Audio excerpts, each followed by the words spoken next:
Well, some more stuff coming up today. Just more talking about single mom stuff, Um, Obviously, a lot of people talk about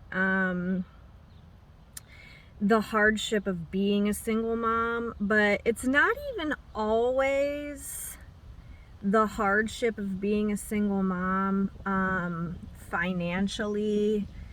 A lot of it is emotionally, and yes, it's definitely financially, but for those who, at this point, I've had experiences on both completely opposite ends of the spectrum. I've had the experience of raising children who had absolutely no father involvement and no child support either, and living completely broke, destitute, no car, literally walking my kids to the grocery store in a wagon daily, those kinds of experiences, getting the light bills threatened to get cut off, that whole lifestyle, And then I've also been a type of single mom that the dads are paying child support and do want to see the children regularly, as well as they both have grandparents on their dad's side who like to see them. So on one end, it's a complete hardship. On the other end, it's not necessarily like the financial hardship of it. What it is like, and this has been talked about a lot in the spiritual community, trauma that is hard to pinpoint, because what it is actually trauma from what you never had, what didn't get to happen. And that's kind of what I'm in my feels about today. I'm looking and I'm just really thinking, how can I neutralize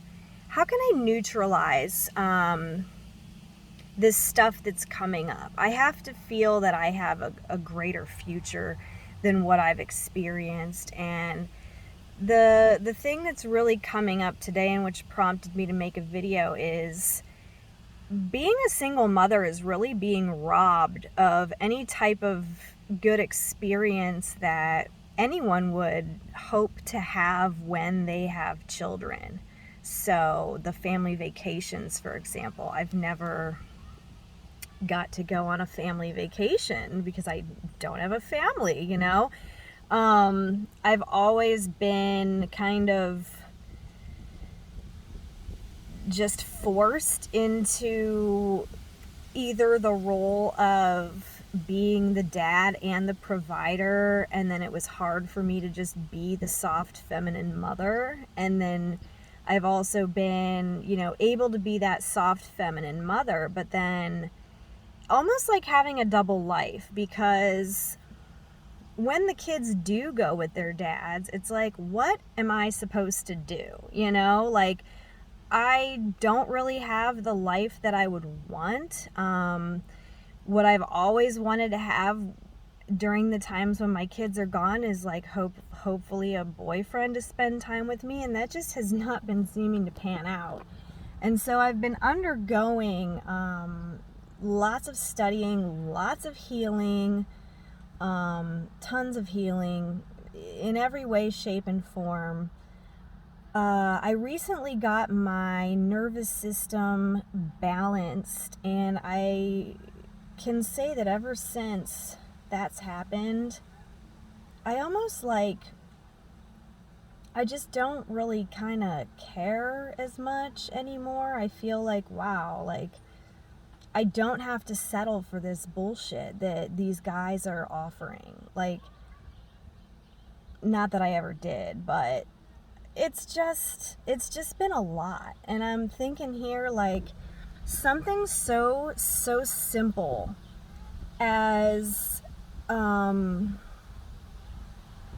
a trip to the zoo, or a trip to the local park and having a picnic.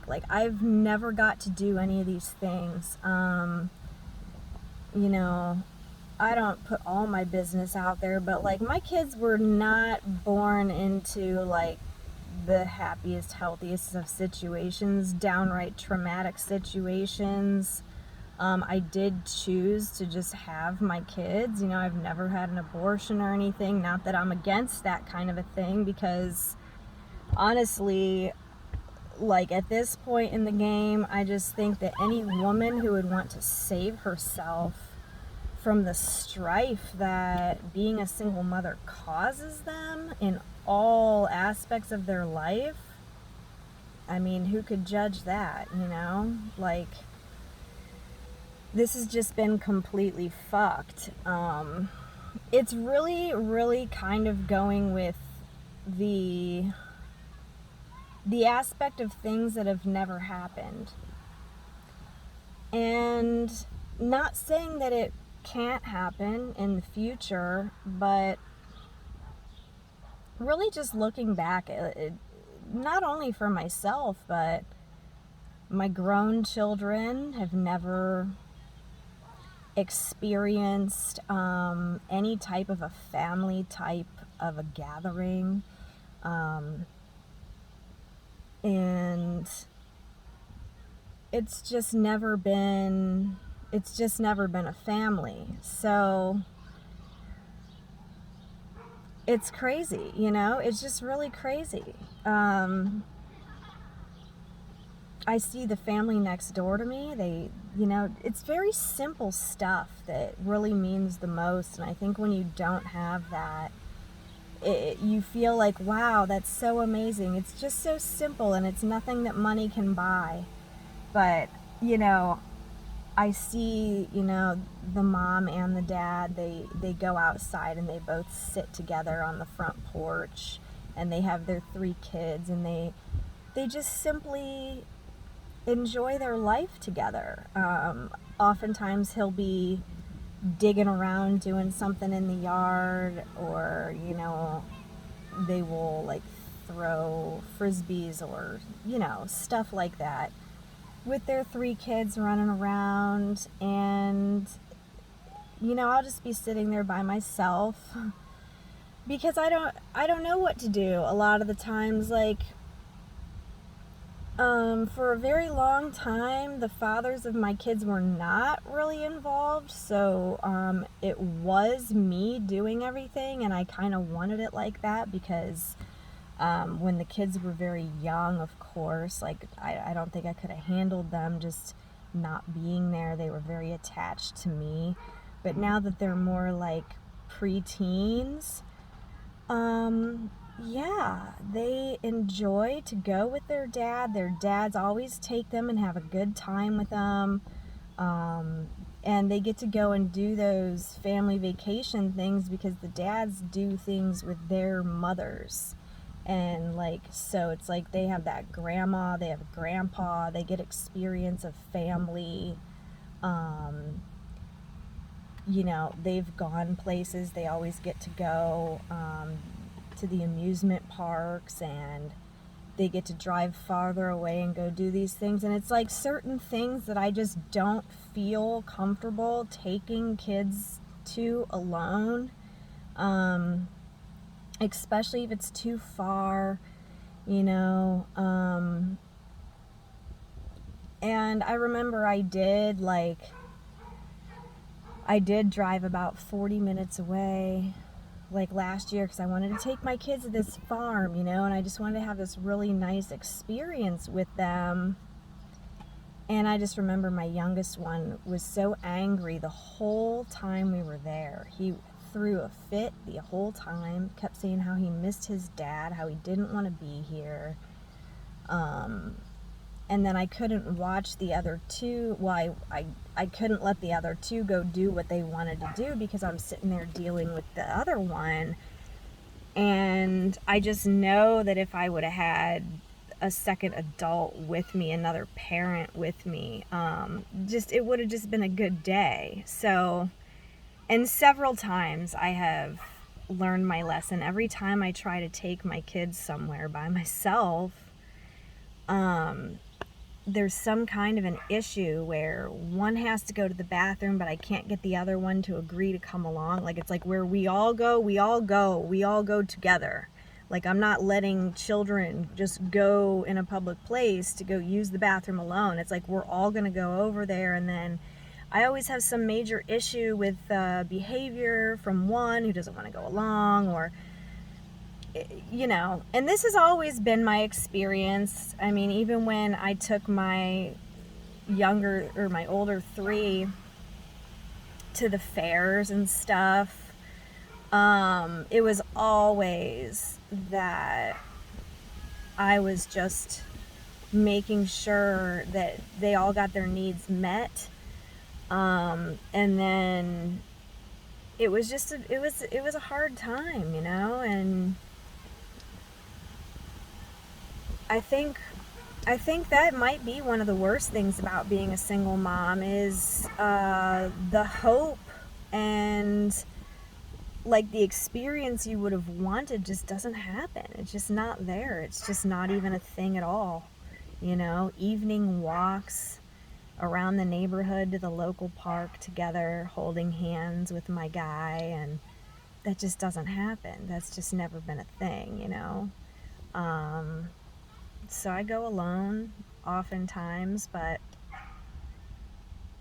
now that the kids have gotten older and they can basically choose what they want to do, it's like a lot of the times they're just choosing to go with their dads on the weekends or whenever, because obviously they're going to have more fun there, like dads can just kind of pick them up, take them wherever, like just obviously handling things, providing the food, the fun.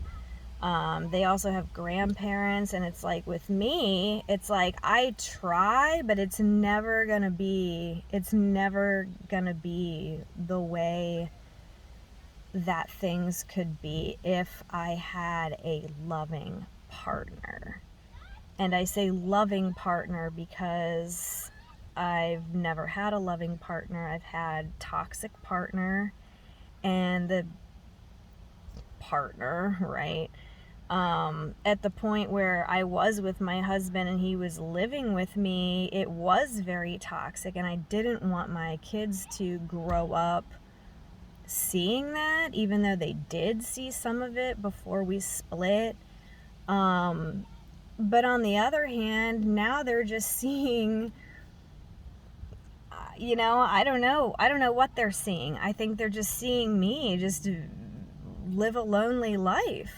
And I don't know if it registers to them or not. I don't even know if they even think about me or anything, but I try to make it a good time, fun time for them. They have friends around the neighborhood they play with. I always give them money for the ice cream truck. I try to do fun things with them when they're here, like maybe bake some cookies or, let them set up the pool and whatnot. But yeah, it's like I'm not loading up and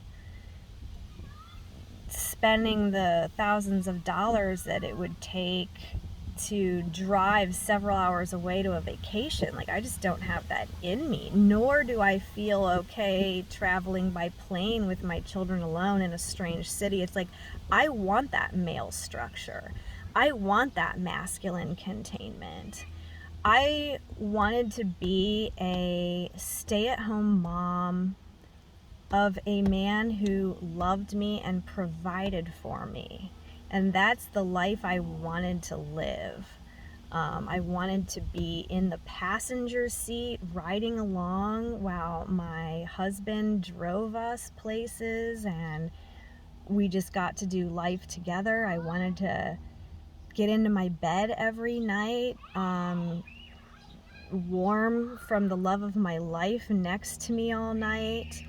And besides maybe a couple random boyfriends or sleepovers here and there, I can maybe say maybe like 8 times in the past 10 years have I ever got to sleep next to someone I loved. Like, it's not the lifestyle that I would have picked out. But at this point, it's like I also don't want to just settle for anyone either. That's why I just kind of stay alone, you know? So it's just crazy, and it's like I'm not even feeling emotional about this. I feel like I'm just very matter of fact of this is how it is, this is how it's been. This was not my choice, but I'm accepting that this is what it is. And apparently I had like a lot of lessons to learn around the codependency. I had lessons to learn about feminine and masculine energy, which I will be talking more about feminine and masculine energy on my spiritual healing channel, Mystic Medicine 333. So if you're into like more of the healing aspects of things, but this is more just like talking about stuff, you know, some just venting, I guess. Yeah, it's crazy, you know, it's just crazy how the experiences of a single mom are just so different. All right, so the kids just got dropped back off, so I'm about to have them for today, and then most of tomorrow. They'll get picked up again tomorrow. We kind of have a pretty good back and forth schedule and whatnot, but yeah, it's like sometimes the dad's like, oh yeah, I want to take him here, you know, can I have him on an extra day? And it's like, yeah, you know, what am I gonna do, like prevent my kids from going to have fun and enjoying their life just because I'm not getting to be a part of it? I mean, that would be rude. So yeah, it's like they go and do a lot with their dads and grandparents, but I always just sit here by myself. Like, so it's like I am open to dating, I am open to going places, but it's hard for me to have a big interest in a lot of people that talk to me, or they're just like, what you doing, like, do you want to meet, do you want to make plans? Like, I don't know, it just seems like everyone's really mid, and it's just, I feel like at this point, if it's not better than me being alone, I got no reason to go and do anything. Like, I can pay for my own food.